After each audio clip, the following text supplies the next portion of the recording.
Drage gledalke, spoštovani gledalci, dober večer. Moje ime je Norma Brščič. Je homoseksualnost ozdravljiva? Milo Yiannopoulos, razvpiti svetovno znani aktivist za svobodo govora, pretežno konzervativnih nazorov, se je prejšnji teden opredelil kot nekdanji gej in se trenutno pripravlja na odprtje klinike za zdravljenje homoseksualnosti z uporabo kontroverzne konverzijske terapije. Homoseksualnost so leta 1973 z glasovanjem izbrisali iz seznama duševnih bolezni. Glasovanje je pa res primerna znanstvena metoda, ni kaj. Trumpov veliki podpornik Milo zase pravi, da je v aktivnem procesu spreminjanja svoje homoseksualne orientiranosti in da trenutno uživa v abstinenci in draženju svojih kritikov z izrazom nekdanji gej. Odločil se je, da bo odprl kliniko za zdravljenje homoseksualnosti, čeprav ima konverzijska terapija zelo slab ugled. Ta ugled pripisuje dejstvu, da so o njej konsistentno lagali, kakor tudi o mnogih drugih stvareh povezanih z desnico in konzervativnimi stališči. Milo, pri tvojih uspehih ti želim veliko uspeha.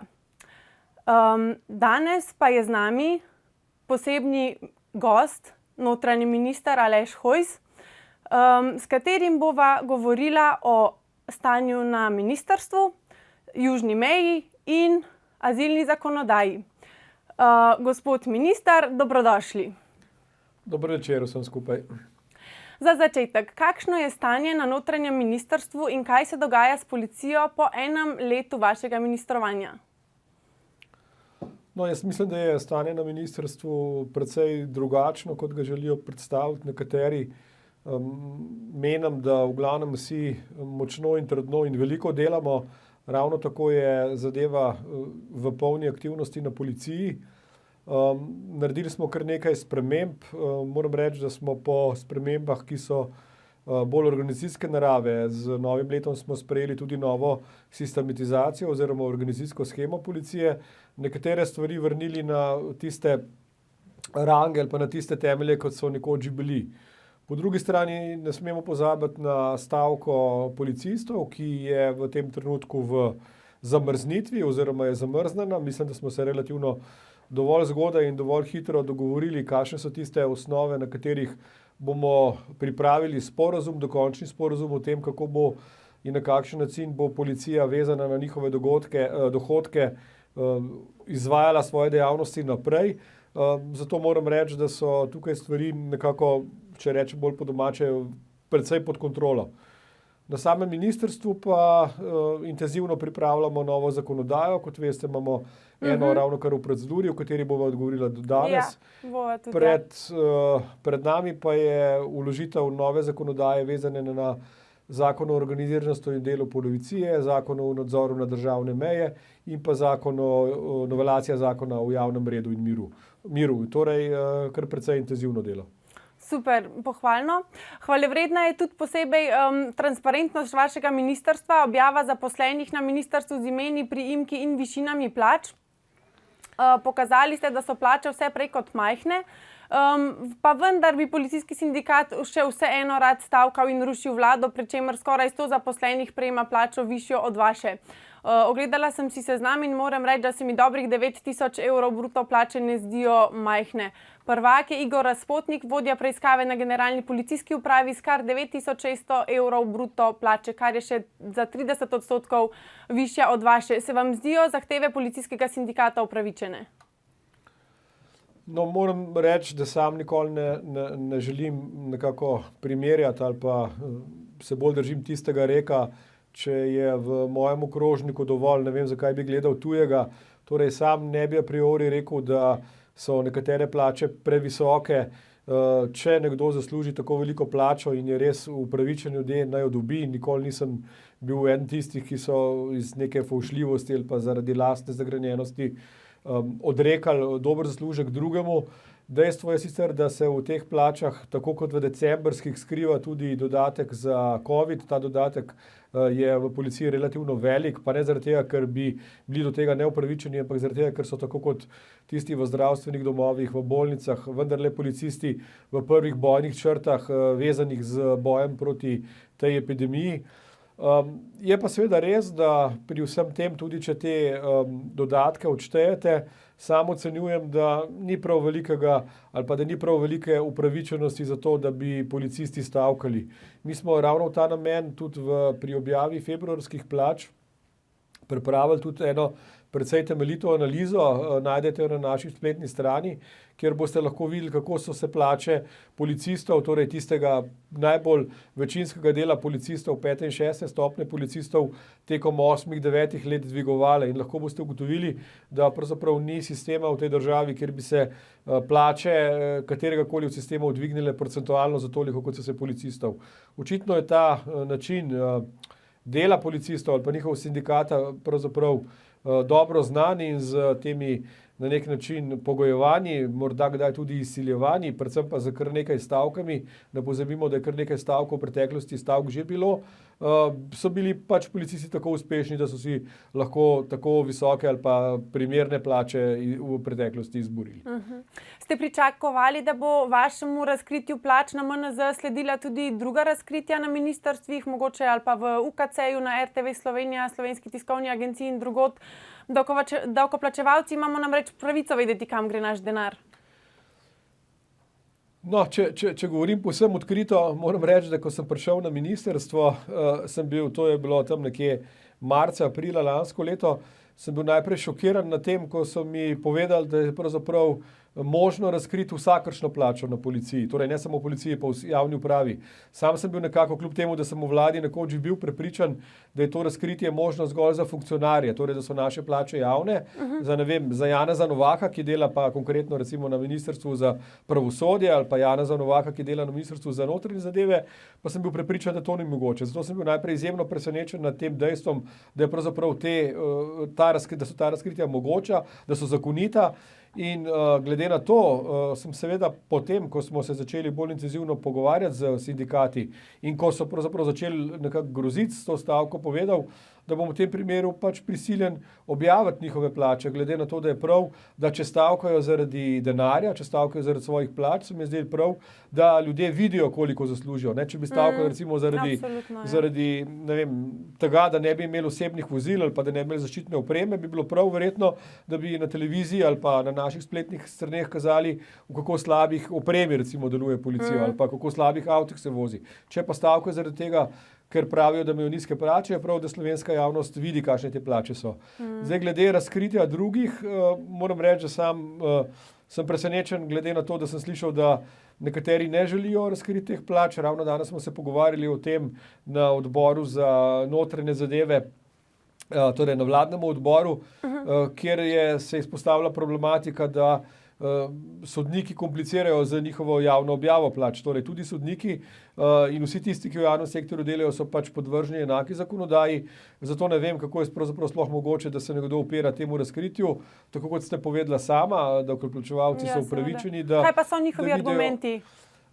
Zdaj, kakšni so točni argumenti pravosodja, so predvsem varovanje osebnih podatkov in pa se mi zdi tisto, kar tu se mnogokrat zakriva, da je v njihovih plačah še vse kaj drugega, ne pa zgolj bruto plača. Sami smo to zadevo rešili tako, da smo ne objavljali na naših objavah, ne boste najdli torej dodatka za minulo delo, iz česar bi lahko sklepali ali pa izračunali, koliko delovne dobe ima nekdo, kar je seveda absolutno oseben podatek, tudi ni razviden dodatek za stalnost, kar pomeni, da bi lahko izračunali, koliko je nekdo časa na posameznem ministrstvu zaposlen ali podobno, ampak cela bruto plača oziroma vse to, kar je pa objavljeno, pa je zakonito, tako da sam sem nekako pristaš tega, da so te stvari transparentne.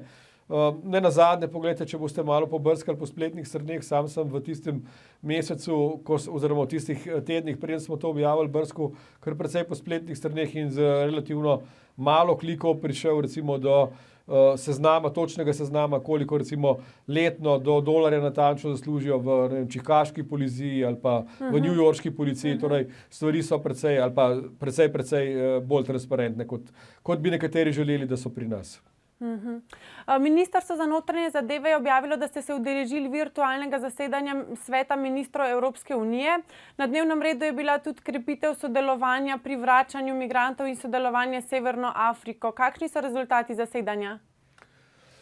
Ja, to pravzaprav je bilo zasedanje dvojno. Eno je bilo v petek, kjer smo se ga udeležili zgolj ministri za notranje zadeve, v ponedeljek pa se je zadeva ponovila v tako imenovanem jumbo formatu, kjer so sodelovali tudi ministri za zunanje zadeve. Šlo je za zelo pomembno temo, in sicer kako vzpostaviti ustrezne bilateralne dogovore z tretjimi državami zaradi vračanja tistih, ki so v Evropi ilegalno.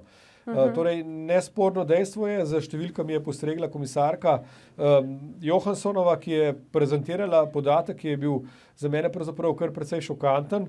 To pa je, da je v lanskem letu bilo recimo v Evropski uniji izdanih nekaj okoli 500 000 odločb tistim, ki so v Evropi nezakonito in bi se morali v te svoje tretje države vrniti. In od teh več kot 500 000, torej okrog 500 000 teh odločb je implementiranih oziroma izvršenih zgolj okrog 145 000. Torej lahko si predstavljate, da je 350 000 teh ljudi, ki so v Evropi nezakonito, še zmeraj tukaj nezakonito. In ena od ključnih stvari, če želimo zajeziti te migrantske valove, je poleg tistega screeninga oziroma redne kontrole naših zunanjih meja, gotovo tudi to, da vse tiste, ki so tukaj ilegalno, vrnemo nazaj, od koder so prišli oziroma kamor se jih lahko vrne, kolikor so te države varne. Zdaj, zanimivo je, da so vsi ministri, tako zunanji kot notranji, podprli idejo o tako imenovanem ali pa o seznamu držav, kjer bi napisali oziroma kjer bi se naredile nekako 2-3 liste, če rečem, ne vem, rdeča, zelena pa neka rumena, kar pomeni rdeča je tista, kjer je seznam tretjih držav, ki nikakor ne sodeluje z Evropsko unijo, potem seznam zelenih, kjer bi bilo to sodelovanje zelo dobro. Govorimo seveda z vidika tega, da se ti migranti lahko tja vračajo, kajti to bi po moje ali pa tudi po mnenju mnogih moralo pripeljati k temu, da bi v tem primeru uporabljali tisto dobro znan slovenski rek, torej korenček in palico.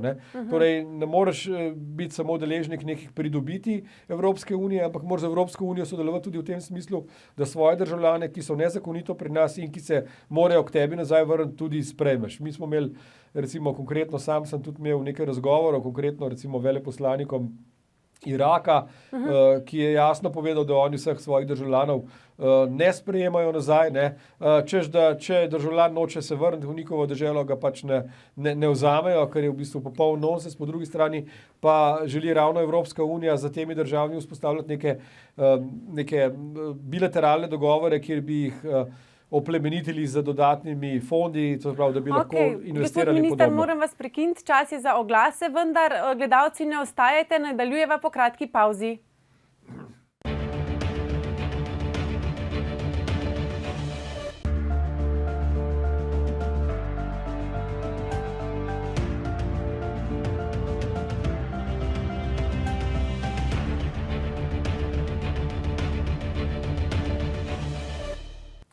Dobrodošli nazaj. Z vami sem Norma Brščič, nocoj pa je moj gost notranji minister Aleš Hojs. Govoriva pa o dogajanju na južni meji. Ena od prioritet vaše vlade naj bi bila zavarovanje južne meje. Spomnimo se obljub predsednika vlade, ko je bil vodja opozicije in je obljubljal, da bo v primeru, ko on postane predsednik vlade, južna meja neprodušno zaprta. Ampak kljub temu vsak dan poslušamo novice o desetinah prijetih nezakonitih migrantov iz Afrike. Poglejmo si slike iz Bele krajine, stare 14 dni. Tole je prehod Brezovica, vidimo lahko odprte zapornice, policajev pa nikjer. Tehnične ovire, ograja so poškodovane na več mestih. Tole je slika 200 metrov stran od mejnega prehoda Božakovo. Še ena slika odprtih zapornic. Zakaj južna meja tudi po letu dni vodenja vlade ni neprodušno zaprta, tako kot je obljubljal Janez Janša? No, najprej treba povedati, da smo seveda v tem letu naredili za zaprtje južne meje kar precej. Gotovo boste najdli vedno kakšen tak primer, kjer nekdo ne opravlja svojega dela, kot bi moral. Jaz ne vem, zakaj je tukaj ta meja oziroma ta zapornica bila odprta.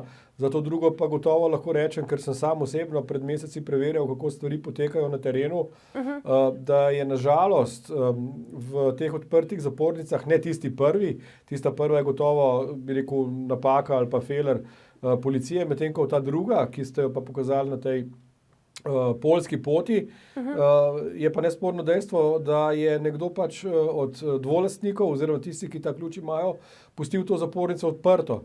Sam sem se neposredno o tem prepričal, ko sem pač na enem od teh mejnih prehodov oziroma mejnih točk, to niso prehodi, to je ta slika, ja, ki ste jo pokazali, domačin pač ustavno zapeljal pred zapornico, z ključem odprl rampo, se odpeljal naprej, potem pa se ni ustavil, da bi jo nazaj zaprl. Torej, to, da so zapornice v tem primeru zaprte, seveda, zato je potrebno tudi, bi rekel, kar dovolj discipline teh tistih, ki te ključe posedujejo, to so pa dvolastniki oziroma tisti, ki to dnevno prehajajo. Zdaj, kar se tiče same ograje, ki ste jo tudi pokazali povsem korektno, je evidentiranih, mislim, da 120 mest na celotni južni meji, kjer je ta ograja poškodovana ali pa neustrezno sanirana. Res je, da je pogodba, da je javno naročilo za vzdrževanje te ograje trajalo nekaj dlje, kot običajno, seveda je šlo za pritožbe ponudnikov, pa to, kar je v slovenskih javnih naročilih že običajno, da smo precej časa porabili za to, da smo prišli do pogodbe. Z preteklim tednom je pogodba bila implementirana v tem smislu, da se je začelo izvajati in jaz vam lahko pač zagotovim, da bodo vse take slike oziroma vse tiste, kjer je zadeva poškodovana, odpravljene do konca meseca aprila. Torej vse tisto, kar je že obstoječo. Je pa jasno, da pri tako veliki dolžini ograje ne moramo nikoli izključiti tega, da bo na enem, dveh ali pa 10 mestih pokvarjena oziroma demolirana, nevzdrževana, bomo pa seveda to intenziteto teh popravil spravili na precej višji nivo, kot je bilo v preteklosti. Meja med Hrvaško in Slovenijo ni samo meddržavna meja, ampak je tudi meja šengenskega območja. Se kaj bojite sankcij zaradi slabega varovanja Schengena ali se vam zdi to neupravičeno? Mislim, ne. Ne, poglejte, tudi tukaj moramo biti precej eksaktni v teh poročilih. Torej, če smo mi v lanskem letu zajeli ali pa ugotovili, fizično prijeli skoraj 14,000 migrantov, torej tistih, ki so na južno mejo prišli, je nedvomno dejstvo, da policija svoje delo opravlja. Če tega ne bi prijeli, bi lahko rekel, na levo oko mižali in rekli, saj jih ni, pa bi te ljudje prišli v Italijo ali pa v neko Avstrijo ali kamorkoli preko naših meja. Ja, ampak najbrž niste vseh prijeli, ne? Drži, poglejte, ravno to sem hotel povedati, da kljub tem 14,000, ki smo jih prijeli, je gotovo nekaj takih, ki jih nismo prijeli, se pravi na vseh, bi rekel, zemljah oziroma v vseh državah tega sveta so meje nekako propustne, morda še najmanj tista izraelska, kjer pa je precej drugače formirana. To veste, da imamo dvojno ali pa trojno ograjo, da imamo neprestano vojsko vsled te žice.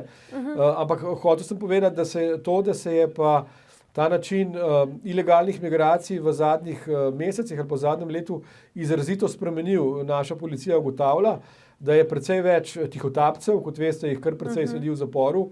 Nazadnje smo tak primer imeli pred dobrim dnevom, kjer smo kombi z tujo registracijo ujeli ali pa ustavili na mejnem prehodu že tik pred Italijo.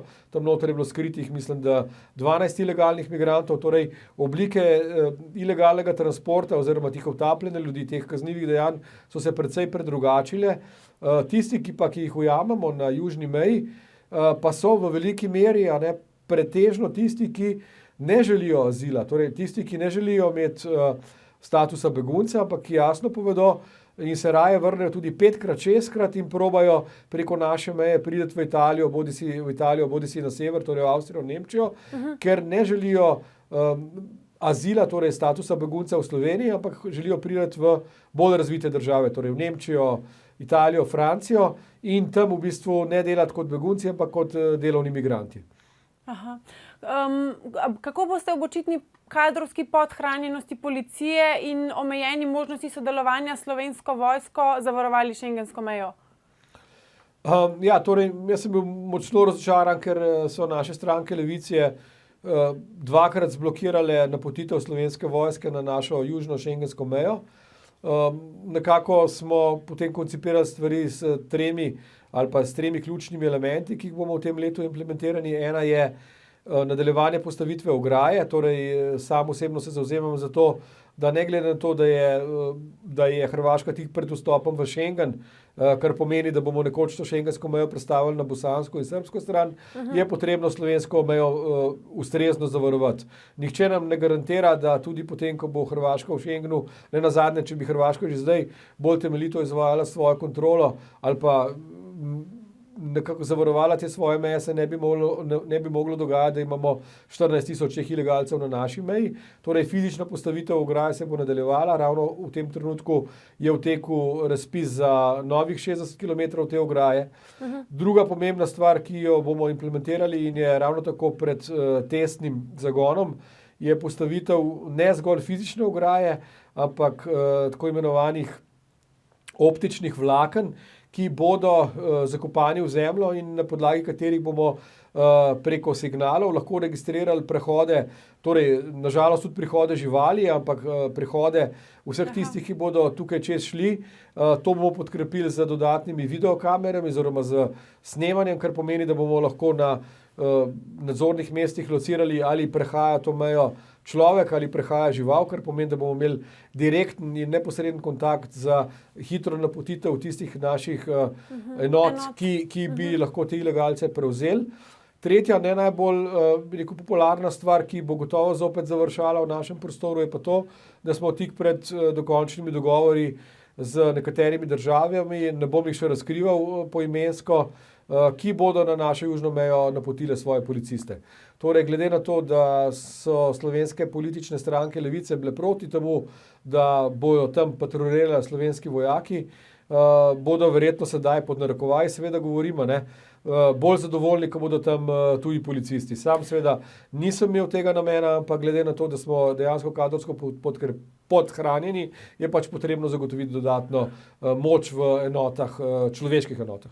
Ravno to je bilo moje naslednje vprašanje. Na Frontex se najbrž ne gre zanašati, glede na to, da je to bolj turistična agencija Evropske unije za transport ilegalnih migrantov, ne pa za preprečevanje ilegalnih migracij.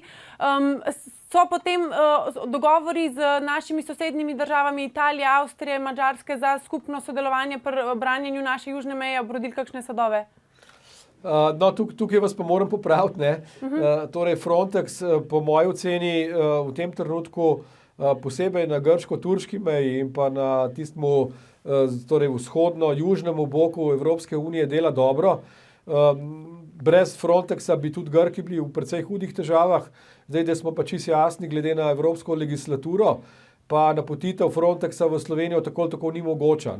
Frontex je možno napotiti zgolj na naše zunanje meje, torej Frontex bi lahko napotili recimo v Hrvaško, ampak Hrvaška temu močno nasprotuje, sam ne vem zakaj, ker jaz, če bi bil na mestu Hrvaške, bi Frontex veseljem povabil v svojo državo, ker to so dodatne sile za branjenje te njihove južne meje. Kot veste, je Frontex bil v Madžarski, recimo, ki je ravno tako zunanja meja z Evropske unije in aktivno sodelujo v tem trenutku kot sem rekel, v Grčiji.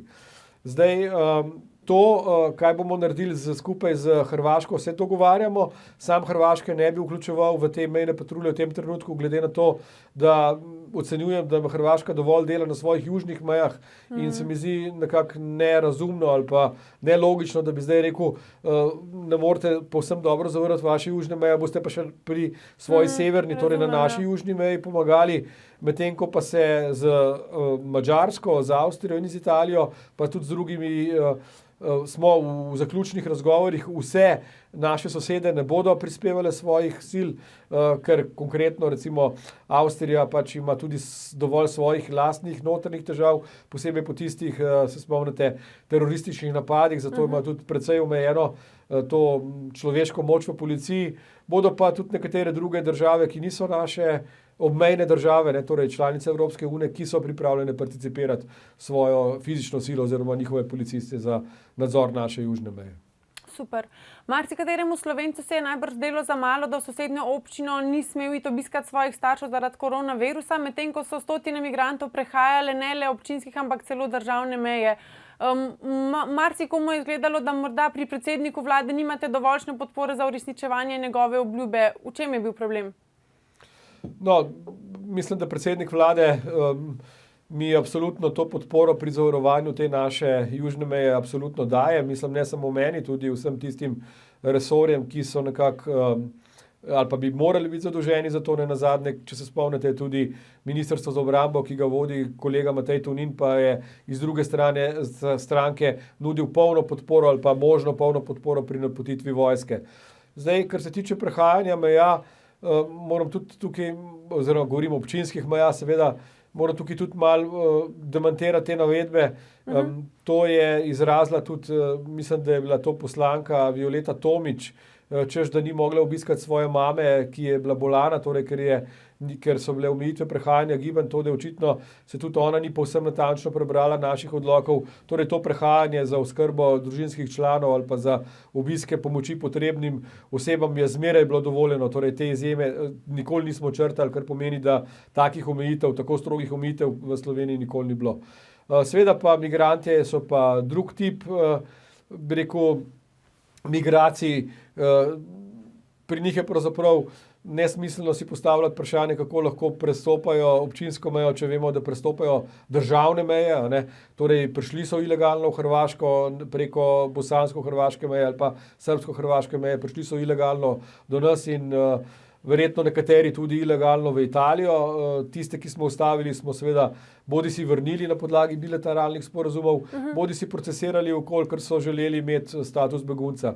Pa še pri teh, ki so izrazili to namero za status begunca, je potrebno povedati, da se kar tam nekje 80% teh ljudi nekako zbeži, torej ne počaka niti tega, da bi z njimi upravili razgovor oziroma uspešno ali pa neuspešno procesirali postopke, ki so predpisani do konca, ampak se raje odločijo za ponovno prekršek, ponovno kriminalno dejanje oziroma ponovno nezakonito prehajanje državnih meja po naši oceni v največjih merah ali pa v največji želji v smeri proti Italiji. Obetajo se spremembe zakona o tujcih, ki zaostrujejo pogoje za bivanje in delo tujcev v Sloveniji. Končno se bo znanju slovenskega jezika dalo večji poudarek, višajo se tudi potrebna sredstva za preživljanje in s tem omejujejo možnosti zlorabe socialnih transferjev. Vsak normalen Slovenec ali Slovenka tem spremembam aplavdira in jih ima celo za premalo restriktivne morda, ampak primitivci iz stranke Levica so vas že ostro napadli in vas obsodili, da, citiram, delavce iz nekdanje Jugoslavije jebete v mozak. Kako si razlagate, citiram, to jebanje v mozak? No, zdaj očitno ta stranka Levica eno govori, drugo dela. Če bi dejansko pogledali, kaj smo ali pa kaj želimo zaostriti, jaz verjamem, da bo ta zakon sprejet na marčevski seji, torej še ta mesec, je pri teh delavcih zgolj to, da posredno ne želimo več izkoriščanja tistih, ki te delavce zaposlujejo. Torej, če nekdo želi, da so delavci pošteno plačani, kar pomeni, da bo za to, kar se bo vštevalo v njihove prihodke, bilo dejansko tisto, kar bodo dobili na svoj račun, od tega plačali ustrezna zavarovanja, ustrezno dohodnino in ne tisto, kar se fiktivno prikazuje kot neke potne stroške ali pa neka fiktivna malica ali kaj podobnega, ne? Torej, v tem primeru bomo, jaz verjamem, tem ljudem zgolj naredili uslugo, da se bodo tudi njihovi delodajalci, posebej na trgu gradbeništva je to zelo prisotno, ne, da so te ljudje mnogokrat izkoriščeni, stvar po moji oceni izboljšala. Po drugi strani je pa treba seveda povedati, da je, in to verjamem, da večina slovenskih družin ali pa državljanov razume, je pravzaprav neverjetno, da bi lahko v to, da je tisto, kar zaslužiš, bilo že a priori vnaprej všteto to, kar bom dobil socialnih prejemkov, ne, bodi si otroških dodatkov, bodi si nekih drugih dodatkov vezanih na relativno nizke plače, pomenilo, da lahko, bi rekel, brez kakršnih koli ovir bivam v Sloveniji. Tako kot ste povedala, za nekatere je ta zaostritev ali pa to, bi rekel, na nek način uvajanje reda ali pa večjega reda celo premalo intenzivno. Je pa to plod, nažalost, odkrito rečeno, pač možne koalicije. Tudi sam znotraj naše stranke smo imeli kar precej debat o tem, koliko je še možno stvari zaostriti, koliko je možno narediti še več reda, ampak smo bili v teh medsebojnih dogovorih, koalicijskih usklajevanjih, nažalost pač odvisni od tega, dokodar so koalicijske stranke, tukaj imam pa seveda v mislih predvsem stranko SMC, ki je tukaj bila najbolj, bi rekel, mila ali pa je najmanj podpirala kakršnokoli zaostrovanje. Je pa na koncu koncev se mi zdi vseeno to korak v pravo smer, kot so nekateri rekli, in jaz mislim, da se bodo stvari, kljub temu, da niso morda še tako zaostrene, kot bi lahko bile, vendarle spravile v, bi rekel, ta tek ali pa to izkoriščanje ali pa to izigravanje zakonodaje, posebej na področju socialnih transferov v pravo smer. Bomo pa morda v naslednjem mandatu naredili še korak dlje oziroma z neko bolj, bi rekel, koherentno koalicijo imeli možnost narediti, bi rekel, tudi malo večje korake k temu, da zaščitimo Slovence. Ja, priča smo, recimo, če dalje več mest po Sloveniji, ko se sprehajaš zunaj, sploh ne slišiš več slovenskega jezika, samo neke južnjaške jezike in albanščino. Ampak na mizi so tudi spremembe zakona o mednarodni zaščiti, ki zmanjšujejo tudi možnost zlorab instituta azila. Eno najbolj slaboumnih določil zakona je 35. člen zakona o mednarodni zaščiti, ki nezakonite migrante oprošča kaznivega dejanja protizakonitega vstopa v državo, če zaprosijo za azil. Ampak če pomislimo, gre pri ilegalnem vstopu v državo za kaznivo dejanje primerljivo vlomu na zasebno posest. Zakaj niste spremenili tega člena? Ja, ta člen je seveda v tem duhu, kot ste ga predstavili, problematičen. Ta člen seveda ni zrasel na našem zelniku, ampak je plod večletnih, torej mednarodnih dogovorov. Nenazadnje je bilo tako implementirano tudi v evropskih direktivah.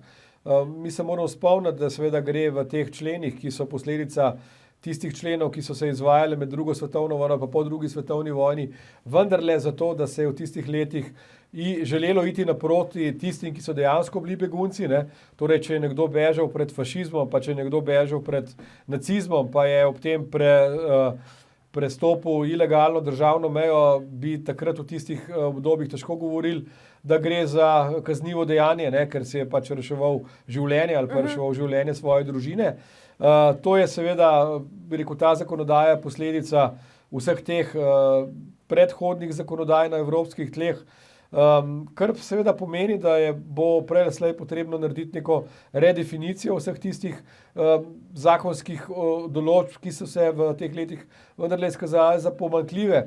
Posebej zaradi tega, ker se je izkazalo, da tisti, ki to niso, torej migranti, ki niso begunci, to zakonodajo pravzaprav izkoriščajo v napačno smer. Zato se mi zdi zdajle primerna priložnost, če že pripravljate spremembe.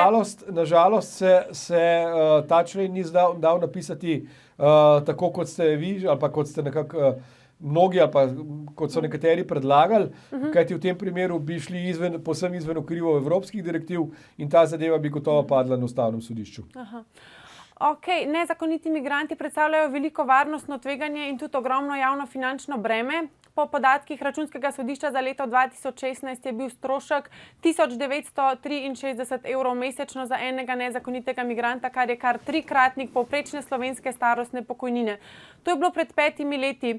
V zadnjem času nisem zasledila, imate kakšne posodobljene podatke glede teh stroškov?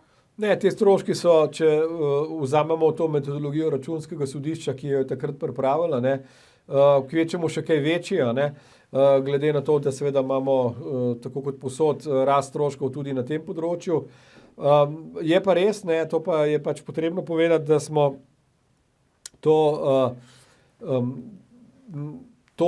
da bi ljudje lahko še zmeraj izigravali, tako kot do sedaj recimo, vendarle stvari v tej novi zakonodaji zaostrili. Govorimo recimo o omejitvi gibanja na občino, kar bo pomenilo, da se migrantje, ki bodo v postopku pridobivanja ali pa v procesu njihovega intervjuja za pridobitev azila, ne mogli več prosto sprehajati po Sloveniji, da smo uvedli noter tudi torej izgon oziroma obvezno zapustitev države, v kolikor se pravnomočno ugotovi, da so dvakrat storili prekršek, torej ne zgolj kaznivo dejanje, in še kar nekaj drugih stvari od tega, da recimo ne bodo več upravičeni do teh žepnin, vkolikor imajo lastno premoženje, in to lastno premoženje se mnogokrat izkazuje že z njihovimi telefoni, razumete, vsem tem, kar sabo nosijo.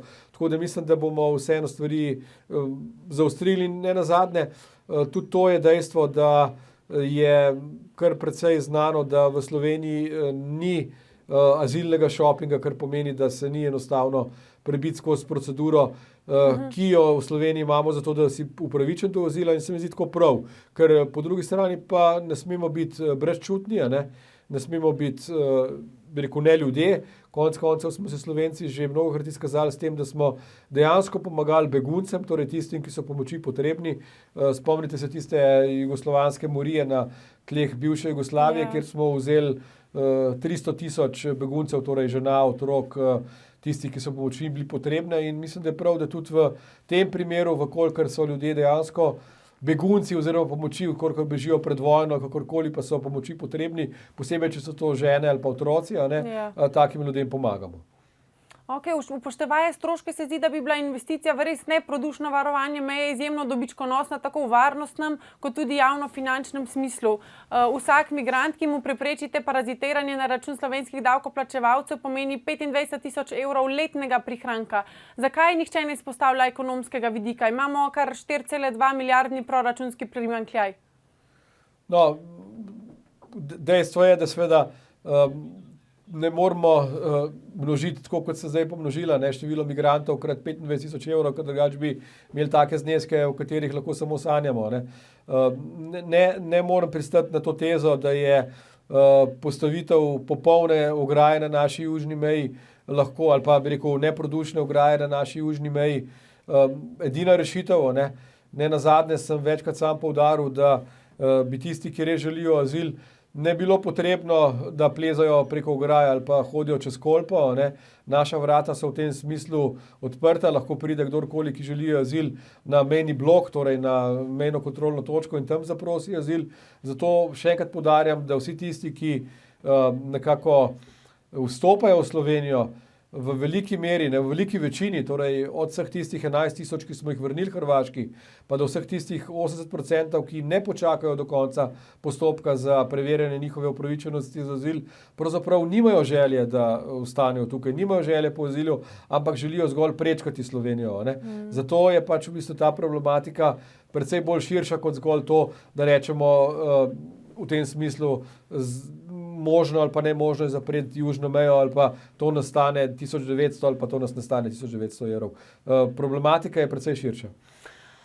Na vladi ste predlagali preklic policijske ure za rumene regije in skrajšanje policijske ure za 1 uro. Vladna strokovna skupina za COVID-19 je oba predloga zavrnila. Kako gledate na zavrnitev vaših predlogov za ukinitev nepriljubljenega ukrepa omejitve gibanja? Ja, moram reči, da sem bil na podlagi tega, kar je strokovna komisija naredila prejšnji teden, pravzaprav kar precej razočaran. Sicer so napovedali, da bodo o mojem predlogu, morda še o kakšnem bolj sproščujočem predlogu razpravljali v naslednjih 14 dneh. Posebej se mi je čudno zdelo, da so zavrnili tisti moj predlog, ki bi nekako policijsko uro ne povsem ukinil, ampak zgolj skrajšal. Torej sam sem predlagal, da bi to zdaj v tem trenutku prestavili na 10. uro zvečer in 5. uro zjutraj. Dan je daljši, ljudje pač imajo precej stvari za postoriti tako v naravi kot okrog hiš. Ne nazadnje se lahko tudi takrat rekreirajo v teh poznih večernih urah. S tem bi seveda še zmeraj pridobili to, da se bi ljudje v tistih nočnih urah ne združevali, kar je bil glavni očitek ali pa glavno priporočilo strokovne komisije, da to pač ostaja v veljavi zaradi tega, da preprečujemo nadaljnja združevanja. Glede na to, kar pa se dogaja v naši neposredni okolici, torej poglejte Italijo, kaj se je zgodilo v zadnjih 2 dneh, kako hitro in drastično so številke padle, torej številke so se drastično poslabšale, spet so zaprli lokale, spet omejujejo gibanje, ne nazadnje so to omejitev podaljšali celo do velike noči. Tako da mislim, da moramo biti, tako kot je strokovna komisija predlagala, vendarle pri teh sproščanjih previdni, in sam sem pač računal, da za to previdnostjo sem dosegel dovolj veliko stopnjo soglasja, ampak so bili mnenja drugačnega. Okay. Gospod minister, najlepša hvala. Prišla sva namreč do konca današnje oddaje. Lepo, da ste bili gost v današnji oddaji. Hvala vam za vabilo in seveda vsem poslušalkam in poslušalcem, gledalcem. Lep pozdrav. Lep preostanek večera želim tudi gledalkam, tudi jaz. In ne pozabite, mi govorimo o tem, o čemer si drugi ne upajo niti razmišljati.